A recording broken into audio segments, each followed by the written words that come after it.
जय श्री कृष्ण। राधे कृष्ण। ओम नमो भगवते वासुदेवाय। अब आगे के श्लोक में पराभक्ति का फल बताते हैं। जब परमात्म तत्व में आकर्षण अनुराग हो जाता है तब साधक स्वयं उस परमात्मा के सर्वथा समर्पित हो जाता है, उस तत्व से अभिन्न हो जाता है।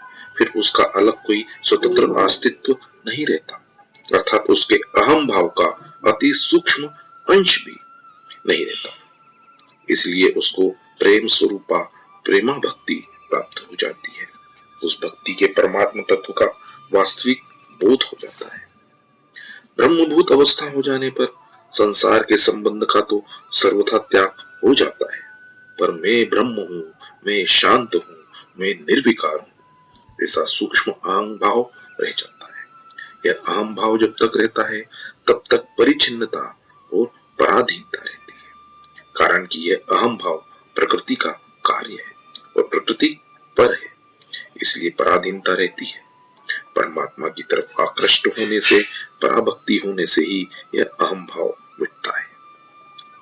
इस अहम भाव के सर्वथा मिटने से ही तत्व का वास्तविक बोध होता है।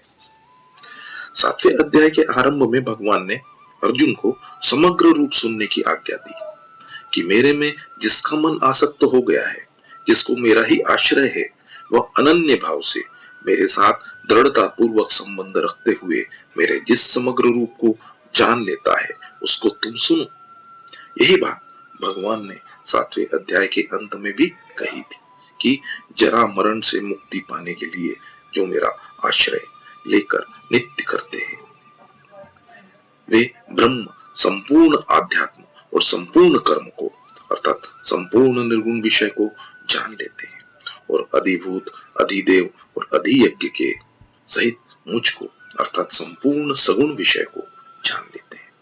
इस प्रकार निर्गुण और सगुण के सिवाय राम, कृष्ण, शिव, गणेश, शक्ति, सूर्य आदि अनेक रूपों में प्रकट होकर परमात्मा लीला करते हैं और उनको भी जान लेना, यही पराभक्ति से यवान अर्थात समग्र रूप को जानना है।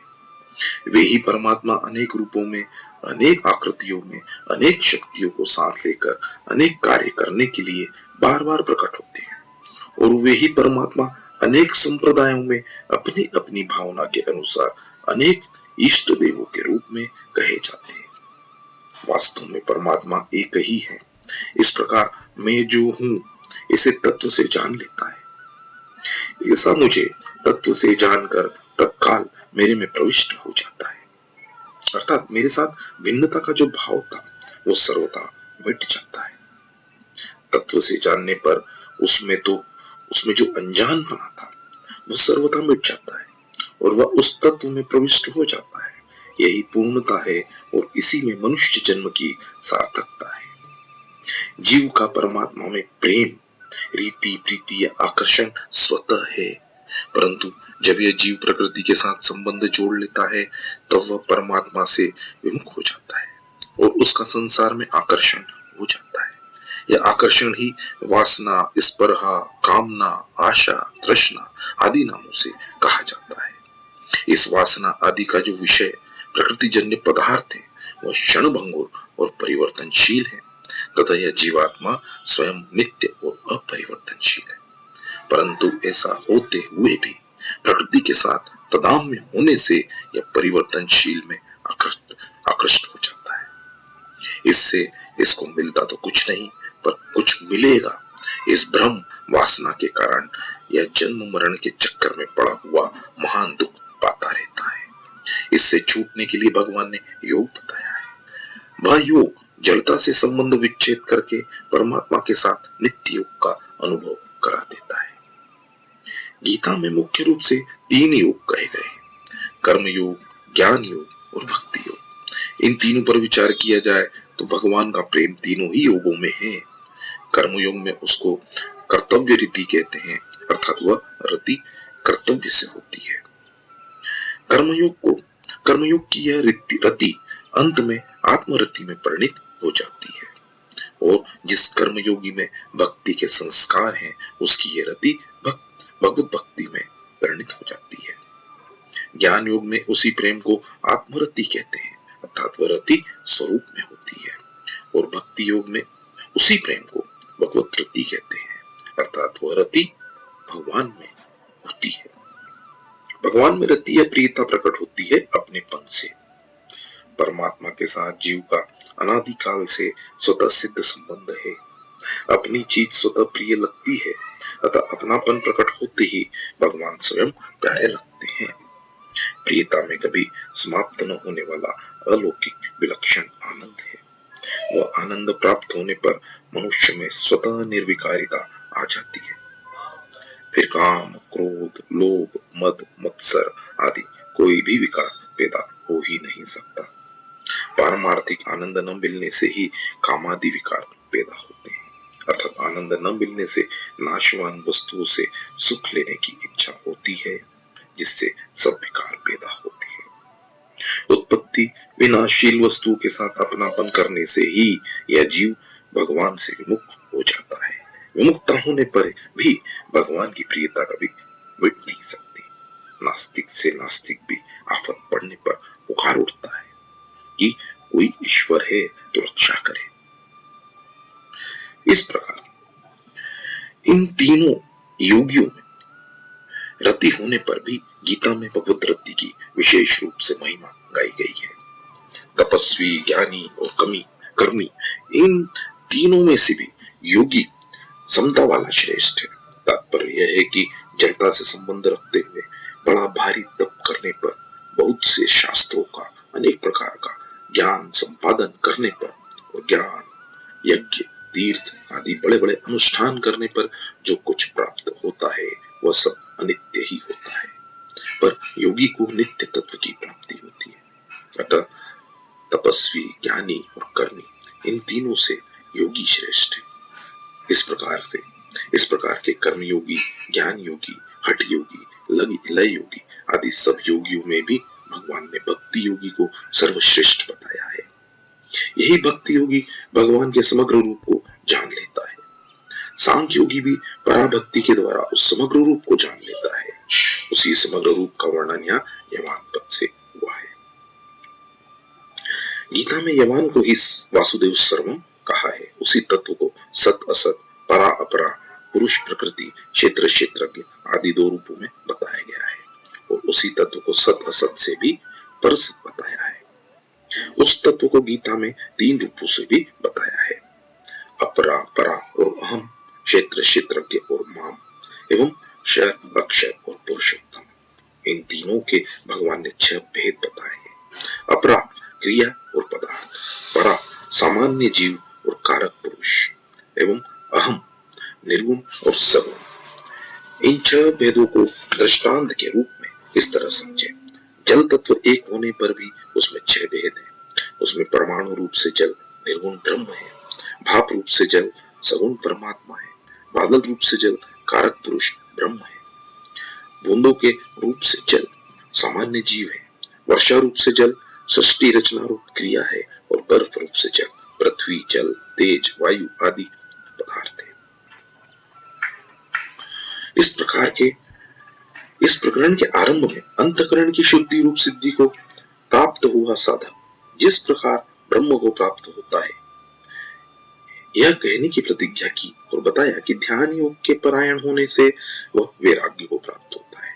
वैराग्य से अहंकार आदि का त्याग करके ममता रहित होकर शांत होता है, तब वह ब्रह्म प्राप्ति का प्राप्त होता है। बात प्राप्त होते ही उसकी ब्रह्मभूत अवस्था हो जाती है।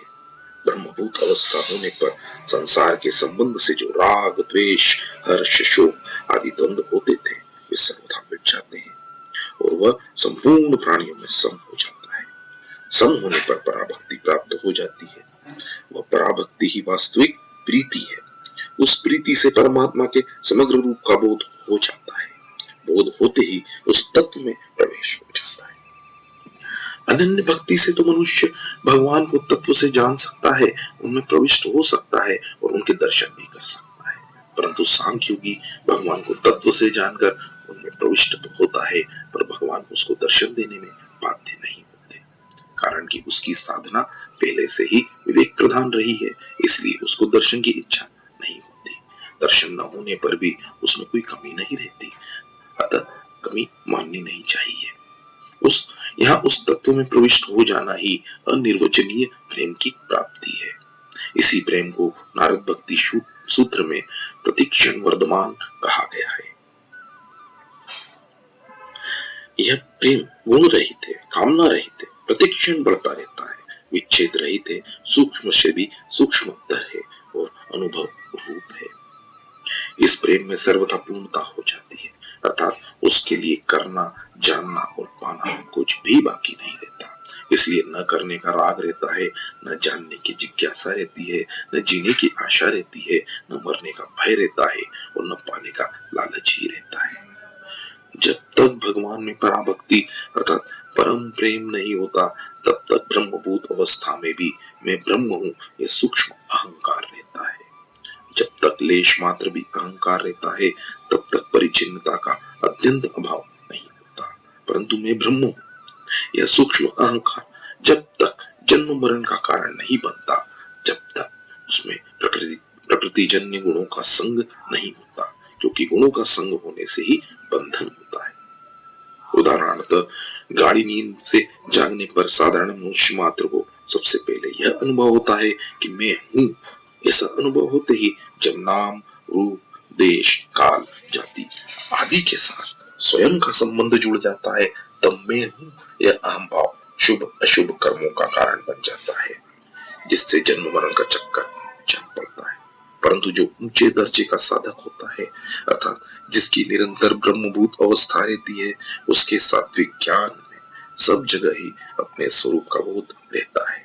परंतु जब तक साधक का सत्व गुण के साथ संबंध रहता है, तब तक नींद से जागने पर तत्काल मैं ब्रह्म हूँ अथवा सब कुछ एक परमात्मा ही है ऐसी वृत्ति पकड़ी जाती है और मालूम होता है कि नींद में यह वृत्ति छूट गई थी, मानो उसकी भूल हो गई थी और अब पीछे उस तत्व की जागृति हो गई है, स्मृति आ गई है।